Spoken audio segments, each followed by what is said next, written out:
പല അടവുകൾ ഉപയോഗിച്ച് വാളയാർ ചെക്ക് പോസ്റ്റ് വഴി പലതവണ ഞാൻ സ്പിരിറ്റ് കിടത്തി ഒരു നാൾ പിടിക്കപ്പെട്ടു. ചെക്ക് പോസ്റ്റുകളിൽ ഞാൻ പണം വാരി എറിഞ്ഞു. ഉദ്യോഗസ്ഥന്മാരിൽ ഭൂരിഭാഗവും എന്റെ മോനെ എന്തൊരു സ്കാമായിരുന്നു. സ്കാം ഓഫ് 2024 ശരിയായ സ്കാം ആയിരുന്നു. ഇവൻ പുറത്തുനിന്ന് ഫുഡ് വാങ്ങിയിട്ട് എനിക്ക് തരും. എന്റെ പരിക്കും ഞാൻ ഇവന് വീട്ടിലെ സാധനങ്ങൾ വാങ്ങാൻ വേണ്ടിട്ട് മാസം ഒരു ബഡ്ജറ്റ് കൊടുക്കും.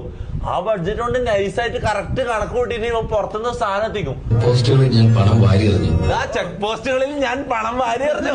ആ ഹോട്ടലിൽ പണം വാരി എറിഞ്ഞു നമ്മളെ പറ്റിച്ച്. ഉദ്യോഗസ്ഥന്മാരിൽ ഭൂരിഭാഗവും എന്റെ സ്വാധീന വലയത്തിലായി. പിന്നെല്ലാം അവരുടെ അനുഭവത്തോടെയായി. ബായിക്ക് വീടായി, കാറായി, ലോറികളായി. ബായിയുടെ വലങ്കയായി ഞാൻ. അവിടെ പരമശിവം എന്ന പേരിൽ അറിയപ്പെട്ടു. വാളയാർ പരമശിവം. നോക്കടാ, റബ്ബർ ബാൻഡ് ഇട്ട പോലെ നിൽക്കുന്നുണ്ടോ ഒരു തടിച്ച സാധനം. എന്താണ് തിമിംഗല.